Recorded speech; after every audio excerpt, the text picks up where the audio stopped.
Kekayaan mereka bertumbuh dari 5 juta dolar di tahun 1820 menjadi lebih dari 500 juta dolar di tahun 1850. Jadi hanya dalam waktu 30 tahun aja, mereka bisa mendapatkan untung 445 juta dolar.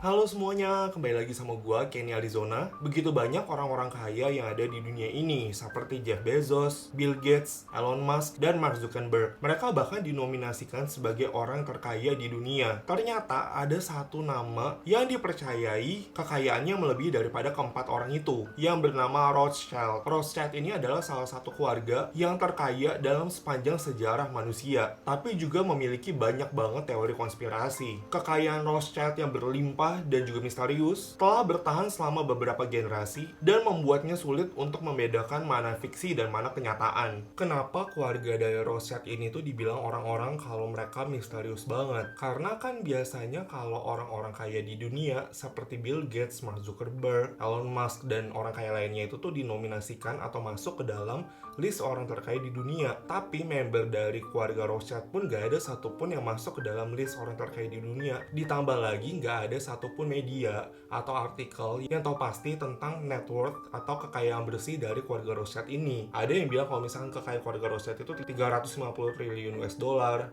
Ada juga yang bilang 2 triliun US dollar. Jadi kita cuma bisa menerka-nerka aja kekayaannya dia tuh seberapa banyak. Karena hal inilah maka keluarga Rothschild ini tuh dibilang keluarga yang misterius banget. Saking kayanya keluarga Rothschild ini, jika seluruh aset perusahaan BUMN di Indonesia digabungkan menjadi satu, jumlahnya masih cuma 0,3% dari total keseluruhan kekayaan keluarga Rothschild. Bisa kebayang gak sih seberapa kayanya keluarga Rothschild ini? Gak hanya cuma punya uang banyak doang, keluarga Rothschild juga menguasai bisnis di sektor-sektor besar dunia seperti pertambangan, perminyakan, ekonomi, keuangan, perbankan. Bahkan dipercayai mereka juga menguasai sistem pemerintahan di hampir semua negara di dunia. Keluarga Rothschild ini bahkan memiliki logo atau lambangnya sendiri. Lambang Rothschild terdiri dari kepalan tangan yang memegang 5 anak panah yang menggambarkan 5 dinasti yang didirikan oleh kelima putra Mayer Rothschild. Dan arti dari simbol ini juga merujuk pada Mazmur 127, seperti anak-anak panah di tangan pahlawan. Keluarga ini juga memiliki moto Concordia, Integritas, dan Industria yang berarti harmoni,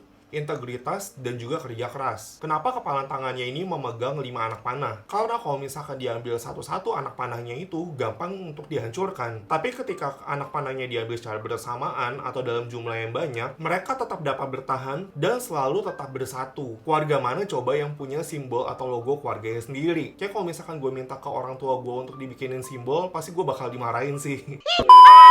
Ini kan berarti menandakan bahwa keluarga Rothschild ini saking kayanya dan juga powerful banget. Makanya mereka bisa sampai membuat simbol keluarga mereka sendiri. Mungkin dari kalian juga masih banyak yang belum pernah mendengar nama dari Rothschild ini. Sejujurnya pun gue baru dengar nama Rothschild ini tuh baru tahun lalu. Dan gue pun gak terlalu tahu detail tentang siapa mereka, apa bisnis mereka, kenapa mereka bisa jadi kaya. Sampai pada akhirnya gue membuat konten ini. Karena menurut gue topik ini cukup menarik untuk kalian tahu. Jadinya di video gue kali ini gue nggak akan membahas soal tentang crime dulu. Gue bakal ceritain ke kalian tentang sejarah dari keluarga Rothschild dan juga teori konspirasi yang menyelimuti nama dari Rothschild ini. Sebelum gue ceritain kasusnya lebih lanjut ke kalian, bagi kalian yang baru pertama kali mampir ke channel gue, atau udah sering mampir tapi belum subscribe, saran gue klik dulu ya tombol subscribe-nya. Caranya gampang kok, kalian tinggal klik logo subscribe yang ada di pojok layar kanan bawah ini ya. Dan bagi kalian yang udah subscribe dan terus nonton video gue berterima kasih banget ke kalian. Karena itu udah jadi motivasi untuk gue selalu buat video-video yang seru untuk kalian. Jangan lupa juga untuk nyalakan notifikasinya ya. Jadi kalau misalkan gue upload video baru, pastikan kalian menjadi orang pertama yang tahu.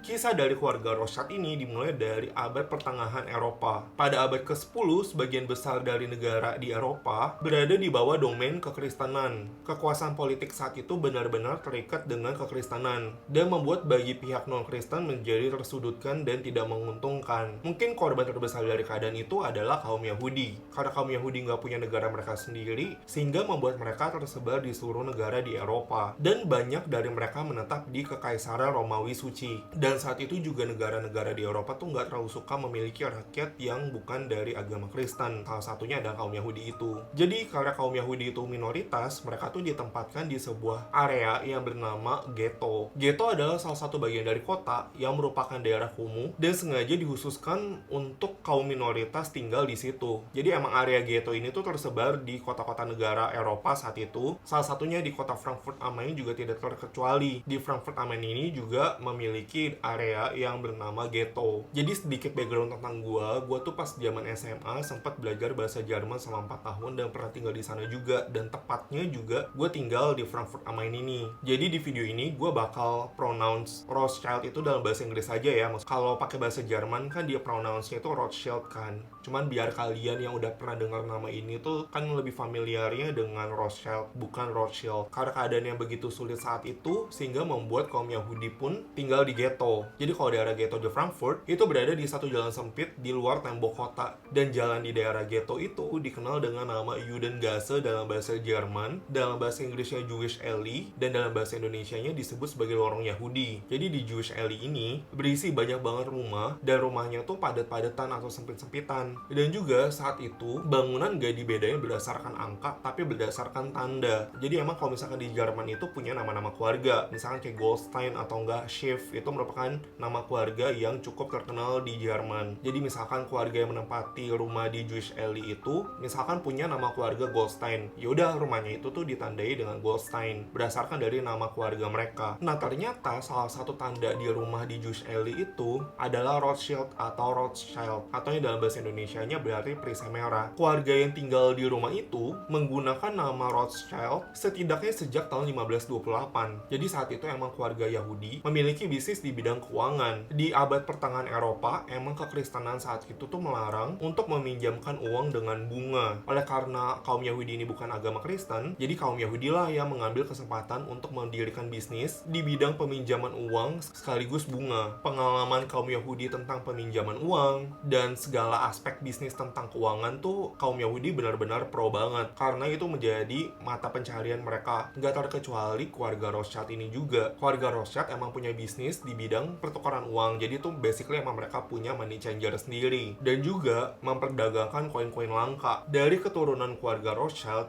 yang paling best of the best dalam menjalankan bisnis keuangan ini adalah Mayer Amschel Rothschild. Selain punya bisnis money changer dan juga memperdagangkan koin langka itu, keluarga Rothschild juga mempunyai bisnis di bidang emas batangan. Mayer Amschel Bauer lahir pada tanggal 23 Februari tahun 1744 dan merupakan anak dari Amschel Moses. Ayahnya ini emang punya bisnis di bidang money changer, pedagang kain sutra, dan pemberi kredit pinjaman uang. Meski emang ayahnya ini udah punya banyak bisnis saat itu, tapi Amschel ini bukan merupakan orang yang kaya. Meski ayahnya ini telah memiliki pelanggan tetap yang bernama Pangeran William ke-9 dari Hesse, Jerman. Sebelumnya Mayer pernah tinggal di kota Hannover untuk bekerja di salah satu bank untuk mempelajari proses dan transaksi keuangan. Mayer ini lebih banyak belajar tentang sistem peminjaman uang itu tuh dari ayahnya, karena emang kan ayahnya punya bisnis di bidang peminjaman uang itu. Setelah kematian ayahnya, Mayer memutuskan untuk melanjutkan bisnis ayahnya dan juga mengganti nama dari Mayer Amschel Bauer menjadi Mayer Amschel Rothschild. Mayer ini mengambil alih bisnis ayahnya itu tuh tahun 1763, dan bisnis koleksi koin langka dan barang antiknya itu tuh banyak menarik perhatian kaum bangsawan yang kaya-kaya lah. Salah satunya adalah Pangeran William ke-9 ini, karena kan emang Pangeran William ini juga udah merupakan pelanggan setia dari ayahnya kan. Jadi emang Pangeran William ini udah kenal Mayer dari Mayer pun masih kecil. Pangeran William dengan cepat ini percaya kepada Mayer tentang semua hal yang berkaitan dengan keuangan dari Pangeran William ini. Tahun 1785, Pangeran William memperkerjakan Mayer untuk mengelola keuangannya sebagai Hofjudge dengan istilah Court Jew atau pengadilan Yahudi. Jadi emang saat itu merupakan hal yang biasa di Eropa Tengah. Kaum bangsawan itu akan mempercayakan uang mereka kepada orang Yahudi. Karena seperti yang tadi gue bilang, keluarga Yahudi itu kan emang udah bisnis tentang keuangan udah dari tahun 1500-an. Jadi kaum Yahudi ini udah expert lah soal tentang keuangan. Dan maka dari itu, kaum bangsawan dari kerajaan-kerajaan itu mempercayakan kaum Yahudi untuk mengelola keuangan mereka. Sebagai imbalannya, Mayer mendapatkan imbalan berupa perlindungan, uang, dan bahkan kadang-kadang pun dia mendapatkan Nobel legal title atau gelar bangsawan. Namun keadaan menjadi sulit ketika tahun 1806 ketika Napoleon menyerbu kota Hesse dan membawa Pangeran William ke dalam pengasingan. Karena saat itu Pangeran William itu tuh kalah perang dari Napoleon. Tapi Mayer ini pintar dan dia udah siap atas kehadiran dari Napoleon. Mayer Rothschild menikahi perempuan yang bernama Gudle Schnapper pada tahun 1770. Ketika Mayer ini menikah dengan Gudle, Mayer pun mendapatkan harta yang banyak banget dari ayah mertuanya. Dari pernikahannya, Mayer dan Gudle memiliki 5 anak laki-laki dan juga 5 anak perempuan. Saat menjalankan bisnisnya ini, si Mayer ini tiba-tiba sadar bahwa lebih menguntungkan apabila dia meminjamkan uang kepada pemerintah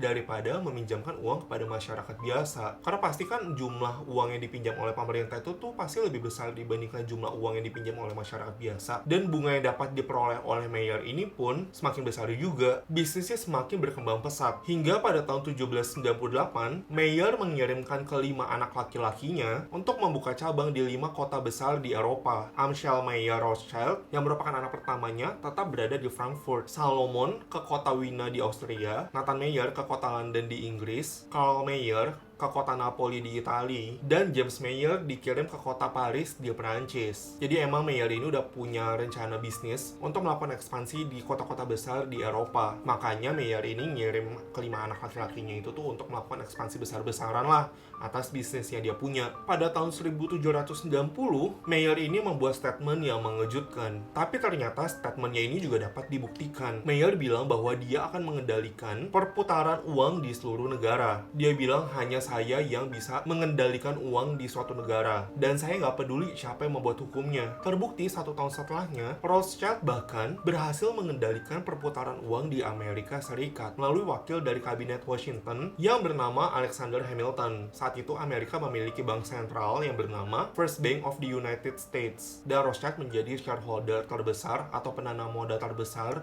di Bank Sentral Amerika Serikat tersebut. First Bank of the US itu dimiliki oleh keluarga Rothschild selama 20 tahun sebagai penanam modal mayoritas. Hingga pada tahun 1811, hak Rothschild atas kepemilikan bank tersebut habis. Anak dari Mayer pun melanjutkan perjuangan dari ayahnya ini dengan mengakuisisi bank tersebut dan berhasil mendirikan Second Bank of the United States. Mayer meninggal pada tanggal 19 September 1812 di Frankfurt am Main dan meninggalkan kekayaan ini kepada keturunan-keturunannya, anak-anaknya dia. Sebelum Mayer meninggal, Mayer udah membuat surat warisan terlebih dahulu yang mengatakan bahwa jabatan utama dalam bisnis mereka hanya boleh dipegang oleh keturunan Rothschild aja, dan seluruh anak cucu Rothschild, terutama anak laki-laki, harus menikah dengan saudaranya sendiri. Jadi Mayer ini emang takut kalau misalkan hartanya bakalan habis kalau misalkan anak cucu laki-laki itu tuh menikah dengan wanita biasa. Gue nggak tahu sih apakah emang di zaman itu nikah dengan saudara sendiri itu hal yang biasa atau hal yang nggak biasa. Cuma bagi gue personal, nikah dengan saudara sendiri menurut gue sih agak gimana gitu ya. Dan juga tujuan dari Mayer mengharuskan anak cucunya itu tuh menikah dengan sepupu-sepupunya supaya menjaga rahasia kekayaan dari keluarga mereka. Karena Mayer ini tuh nggak mau kalau misalkan kayak resep dari kesuksesan keluarga Rothschild ini tuh tersebar keluar dari keluarga inti mereka ini. Meski kelima Rothschild bersaudara ini tersebar di banyak kota di negara Eropa, tapi mereka menggunakan rencana atau strategi yang sama, yaitu mereka akan meminjamkan uang kepada kaum bangsawan atau kaum elit dan juga kepada local government negara-negara itu. Karena kan tujuan mereka mencari profit kan, dengan dia memberikan pinjaman yang besar kepada pemerintah, semakin tinggi juga bunga yang akan dia dapatkan dari pinjaman tersebut. Sebagai contoh, James Rothschild yang berada di Prancis menjadi banker untuk Leopold I dari Belgia, selagi saudara yang lain yang berada di Wina, Austria, meminjamkan uang kepada Kaisar Romawi Suci yang terakhir, Francis II. Pada tahun 1816, 4 putra Mayer Rothschild, Amschel, Salomon, Karl, dan James, diangkat sebagai bangsawan pewaris oleh Kaisar Austria, Francis I.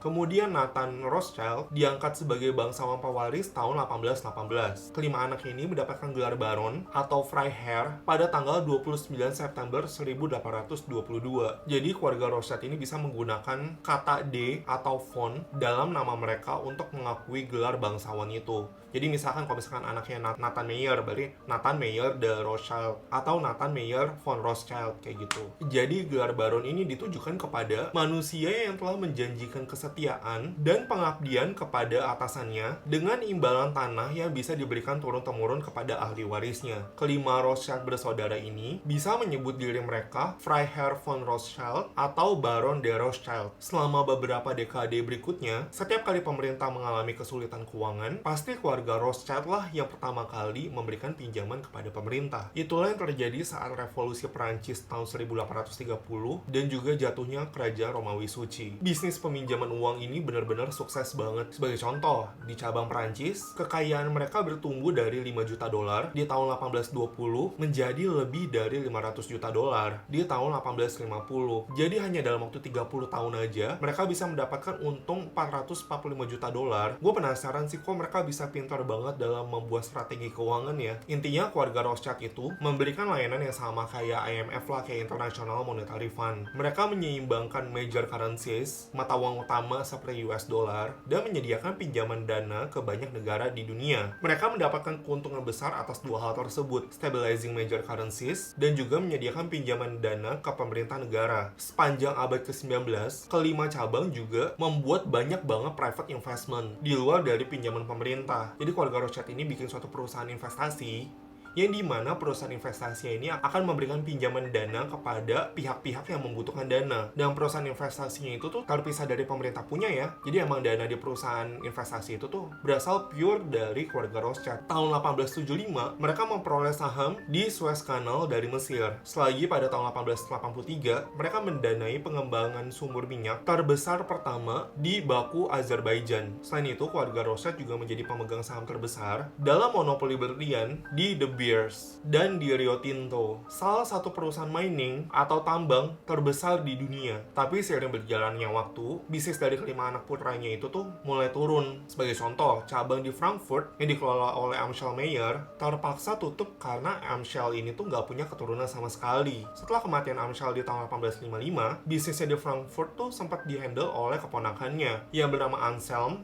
anak dari Salomon, dan juga Mayer Karl, serta Wilhelm Karl, anak dari Karl Mayer. Cabang di kota Napoli, Italia, yang dikelola oleh Karl Mayer Rothschild, memiliki bisnis yang bergerak di bidang pertukaran uang, perdagangan komoditas seperti sulfur, tembakau, perak, minyak, dan juga jagung. Selain itu, Karl juga memberikan pinjaman besar pada gereja-gereja di Italia. Namun, semenjak kematian Karl di tahun 1855, usahanya ini diteruskan kepada anaknya yang bernama Adolphe Rothschild. Namun, sejak keruntuhan aristokrasi Italia yang telah menjadi klien utama keluarga Rothschild, memaksa keluarga Rothschild pun menutup bisnis mereka di kota Napoli ini. Cabang Rothschild yang lain di Austria sebenarnya baik-baik aja, sampai kedatangan Adolf Hitler. Bisnis mereka pun anjlok ketika Nazi Jerman menguasai Austria secara paksa di tahun 1938. Rothschild ini jadi harus jual banknya dengan nilai yang lebih kecil daripada nilai sebenarnya, jadi kayak dijual murah gitulah sama Rothschild. Kebanyakan dari keluarga Rothschild yang berada di Austria kabur dengan liquid aset yang mereka punya. Jadi liquid aset tuh maksudnya kayak cash yang memudahkan mereka tuh untuk kabur. Tapi ada satu member dari keluarga Rothschild yang ada di Austria itu ketangkep. Member itu bernama Louis Nathaniel de Rothschild, dan faktanya dia langsung dibebaskan ketika membayar uang tebusan terbesar dalam sepanjang sejarah pada saat itu, yaitu sejumlah 21 juta dolar. Karena tebusan ini benar-benar gede banget,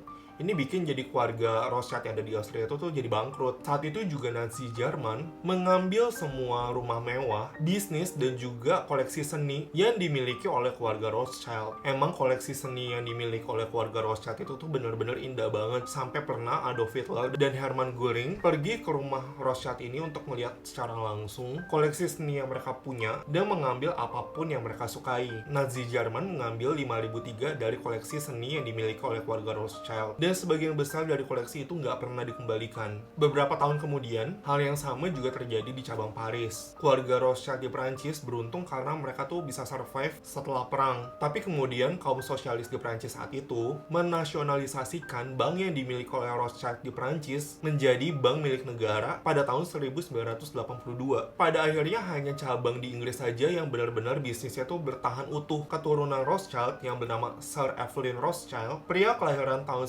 1931 yang sampai sekarang itu masih menjadi financial advisor bagi Queen Elizabeth. Rothschild memiliki bisnis-bisnis yang didirikan di akhir abad 19 dan masih bertahan hingga sekarang. Yang pertama adalah The Rothschild Group yang semenjak tahun 2003, grup perbankan Rothschild ini dikendalikan oleh Rothschild Continuation Holdings, sebuah perusahaan holding terdaftar di Swiss. Yang kedua, pada tahun 1953, seorang member Rothschild yang bernama Edmond Adolphe de Rothschild mendirikan LCF Rothschild Group yang sekarang bernama Edmond de Rothschild Group dan berpusat di Jenewa dengan aset senilai 100 miliar euro dan memiliki cabang di 15 negara. Yang ketiga, pada tahun 1980, Jacob Rothschild mengundurkan diri dari NM Rothschild & Sons dan membuat perusahaan sendiri yang bernama Rothschild Investment Trust, sekarang bernama RIT Capital Partners, salah satu badan investasi terbesar di Inggris yang memiliki aset 3,4 miliar dolar pada tahun 2008. Perusahaan ini terdaftar di Bursa Saham London. RIT Capital Partners ini menyimpan sebagian besar asetnya dalam bentuk emas fisik dan memiliki aset lain yang mencakup investasi minyak dan energi. Yang keempat, pada tahun 1991, Jacob Rothschild juga mendirikan J. Rothschild Assurance Group yang sekarang bernama St. James Place, dan perusahaan ini juga terdaftar di Bursa Saham London. Keluarga Rothschild juga memiliki bisnis di industri pembuatan anggur selama 150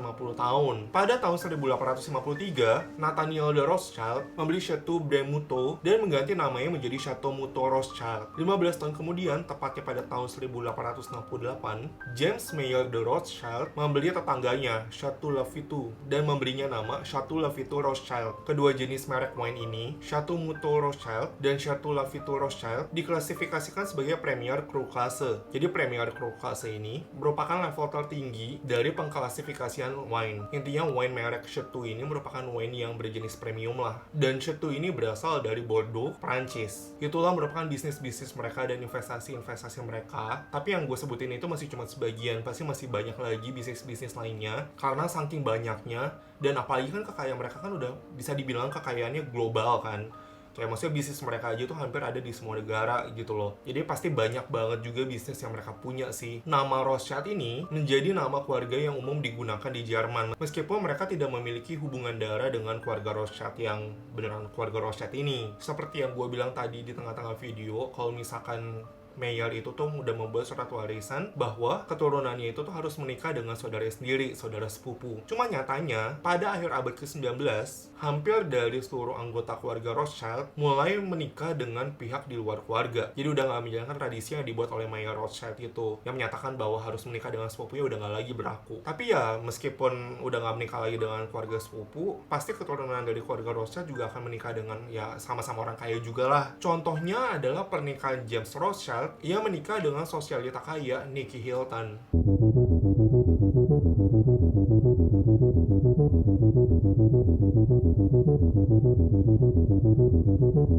Selama dari 2 abad, keluarga Rothschild ini emang udah sering dikaitkan dengan teori-teori konspirasi. Teori-teori ini muncul dalam berbagai bentuk, seperti mengklaim bahwa keluarga ini mengendalikan ekonomi dan lembaga keuangan dunia. Sejak mengakuisisi Bank Sentral Inggris dan juga Bank Sentral Amerika Serikat, selama ratusan tahun, anak cucu Rothschild sangat aktif membangun bisnis perbankan keluarga. Mimpi Mayer Rothschild ini emang menjadi kenyataan sih, yang bilang kalau misalkan Mayer ini tuh yakin bahwa dia akan mengendalikan ekonomi dunia yang diutarakan pada tahun 1790.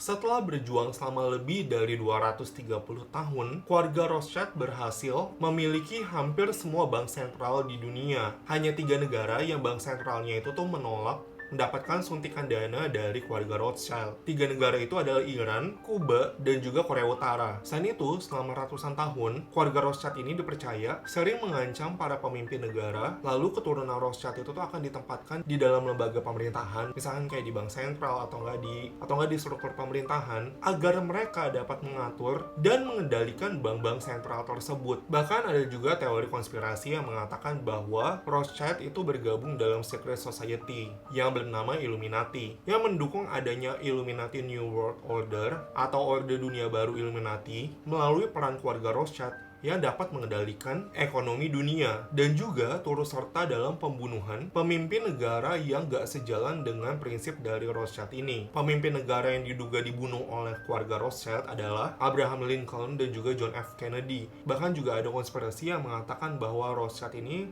memiliki keterlibatan dalam kasus 9/11. Salah satu teori konspirasi yang dipercayai banyak orang adalah adanya campur tangan keluarga Rothschild dalam berbagai perang dan juga revolusi yang terjadi di berbagai negara. Mereka ini dipercaya menjadi pihak peminjam dana bagi negara-negara yang akan berperang. Perang dan revolusi justru nggak membuat mereka bangkrut, justru malah membuat bisnis mereka menjadi semakin sukses lagi. Contohnya kekalahan Napoleon, revolusi di Perancis, dan penggulingan Tsar Kekaisaran Rusia. Jadi kalau misalkan negara-negara itu tuh berhutang sama Rothschild, negara-negara itu nggak punya hutang secara uang aja, tapi juga punya hutang budi sama Rothschild. Maka dari itu Rothschild memiliki kesempatan untuk memasukkan member-member dari keluarganya ini ke dalam sistem pemerintahan negara tersebut. Salah satunya adalah bank sentral. Salah satu kasus nyatanya, pada tahun 1815, saat terjadi perang antara Inggris dan juga Perancis, saat itu keluarga Rothschild memberikan pinjaman berupa emas untuk pasukan Wellington melalui Nata Rothschild di Inggris, dan juga pasukan Napoleon melalui anak dari Mayor Rothschild yang bernama James Rothschild di Perancis, dan mulai mengatur kebijakan pendanaan pada kedua belah pihak, yaitu antara Inggris dan juga Perancis saat perang. Kenapa perang ini sangat menguntungkan bagi Rothschild? Negara-negara yang terlibat dalam perang dan memiliki hutang kepada Rothschild akan menjamin hutang itu tuh bebas resiko, seperti nggak ada pajak, dan pasti hutang itu juga dijamin oleh pemerintah suatu negara. Sambil mendanai Inggris dan Perancis, keluarga Rothschild ini juga punya cabang-cabang di kota-kota di Eropa kan. Mereka memanfaatkan itu untuk membangun jaringan layanan pos dari rute rahasia dan jasa kurir yang cepat. Para kurir Rothschild ini tuh diperbolehkan untuk bolak-balik dari Inggris Perancis, dan hal ini menguntungkan Nathan Mayer Rothschild karena melalui kurirnya ini, Nathan ini tuh dapat informasi-informasi tentang perang antara kedua pihak ini, ibaratkan seperti mendapatkan bocoran perang, sehingga Nathan bisa menggunakan jasa dari mata-mata itu untuk membeli atau menjual di bursa saham. Salah satu kurir Rothschild yang bernama Rothworth bilang ke Nathan kalau misalkan Inggris itu tuh memenangkan pertempuran Waterloo, kurir Nathan itu sampainya lebih cepat 24 jam dibandingkan kurirnya Wellington. Mendengar kabar itu, Nathan langsung menjual semua obligasi atau surat utang milik pemerintahan Inggris. Karena Nathan ini mendapatkan informasi yang lebih cepat, Nathan kemudian langsung menyebarkan gosip kalau misalkan Napoleon lah yang akan memenangkan perang. Jadi kayak bohong gitu loh, padahal maksudnya dia tahu kalau misalkan Inggris yang menang, tapi dia bilang kalau misalkan Prancis yang menang. Mendengar dari gosip itu, masyarakat juga buru-buru untuk jual obligasi dengan harga yang benar-benar sangat murah. Bahkan mungkin udah nggak ada harganya lagi. Saat itulah Nathan langsung ngebeli lagi tuh semua obligasi yang dijual oleh masyarakat. Ketika kabar bahwa Inggris itu memenangkan perang, dalam hitungan satu malam aja, kekayaan Rothschild bertambah berlipat kali ganda sebanyak 21 kali dari sebelumnya. Bahkan Nathan Rothschild juga menyatakan secara terbuka bahwa selama 17 tahun dia tinggal di Inggris, kekayaan sebelumnya yang hanya cuma 20.000 pound sterling, jadi 20.000 ini diberikan oleh ayahnya, Mayer Rothschild, sebagai modal untuk dia bisnis di Inggris, meningkat 2.500 kali menjadi 50 juta pound sterling. Karena memiliki obligasi Inggris yang benar-benar banyak banget, maka keluarga Rothschild ini memiliki kendali penuh atas perekonomian Inggris dan memaksa Inggris untuk mendirikan Bank of England di bawah kendali Nathan Mayer Rothschild. Bahkan Nathan Mayer Rothschild ini pun mengatakan, saya tidak peduli siapa yang menguasai tahta di Inggris. Orang yang mampu mengendalikan suplai uang di Inggris akan menguasai Inggris. Sayalah yang mampu mengendalikan suplai uang di Inggris. Pada akhir abad ke-18, yang dikenal dengan periode Age of Rothschild, diperkirakan bahwa keluarga Rothschild memiliki setengah lebih dari kekayaan seluruh dunia. Dengan kekayaan Rothschild yang semakin berlimpah, dan setelah perang melawan Napoleon berakhir, mereka mengadakan Kongres Wina untuk membahas perdamaian dan menciptakan pemerintahan dunia. Dengan begitu, karena Rothschild ini punya banyak banget surat utang sebagian besar pemerintahan Eropa, maka Rothschild bisa mengendalikan politik atas semua peradaban dunia. Kongres saat itu berjalan lancar-lancar aja. Namun rencana mereka untuk mendirikan pemerintahan dunia gagal ketika Tsar Alexander I dari Kekaisaran Rusia menolak untuk menyetujui adanya pemerintahan dunia itu. Wah, Nathan Mayer itu benar-benar marah banget. banget dan bersumpah bahwa suatu hari dia bersama keturunan Rothschild akan menghancurkan seluruh keluarga dan keturunan dari Tsar Alexander I ini. Ternyata benar, 100 tahun kemudian, Rothschild ini menyewa pembunuh bayaran untuk membantai seluruh keluarga dari Tsar Nicholas II dan juga keluarganya, serta menggulingkan kekaisaran Rusia. Kisah ini sejalan dengan teori konspirasi yang beredar bahwa kalau misalkan keluarga Rothschild itu tuh akan menghabisi siapapun politikus atau enggak siapapun orang yang menghalangi tujuannya dalam mengendalikan ekonomi dunia, termasuk pemimpin negara. Teori konspirasi yang terakhir, ada yang mengatakan bahwa COVID-19 yang mempengaruhi ekonomi dan krisis dunia ini ada campur tangan dari keluarga Rothschild, meskipun belum ada bukti valid yang membenarkan atas statement ini. Jadi nama Rothschild dibawa ke dalam teori konspirasi ini karena kan emang sesuai dengan yang tujuan dari Rothschild itu kan pengen mengendalikan ekonomi dunia. Gue nggak bilang kalau misalkan teori konspirasi ini benar atau salah, gue cuma ceritain aja ke kalian teori konspirasi yang beredar itu tuh apa aja, dan sisanya gue serahin ke kalian mau percayanya seperti apa. Di sini tujuan gue hanya memberitakan tentang sejarah dan teori konspirasi yang beredar. Jadi ini bukan teori yang gue buat sendiri, tapi emang udah ada artikel-artikelnya juga. Karena gue yakin masyarakat zaman sekarang udah pintar-pintar, udah bisa membedakan lah mana yang bisa dipercayai dan mana yang tidak. Gimana menurut kalian tentang sejarah dari keluarga Rothschild dan juga teori konspirasi yang beredar? Kalian percaya gimana? Tulis ya komen di bawah ini, karena gue pun pengen tahu pendapat kalian apa aja. Ya, berikut merupakan video gue kali ini. Jadi kalau misalkan kalian suka dengan video gue, jangan lupa untuk klik tombol like dan share-nya ya. Bagi kalian yang belum subscribe ke channel gue, jangan lupa untuk klik tombol subscribe-nya. Caranya gampang, kalian tinggal klik logo subscribe yang ada di pojok layar kanan bawah ini ya. Jangan lupa juga untuk nyalakan notifikasinya, jadi setiap kali gue upload video baru, kalian jadi tahu. Kritik dan saran dan juga ide-ide kalian mau gue bahas konten tentang apa, kalian bisa komen di bawah ini ya. Semoga kalian suka dengan video gue. Sampai jumpa di video berikutnya, bye-bye.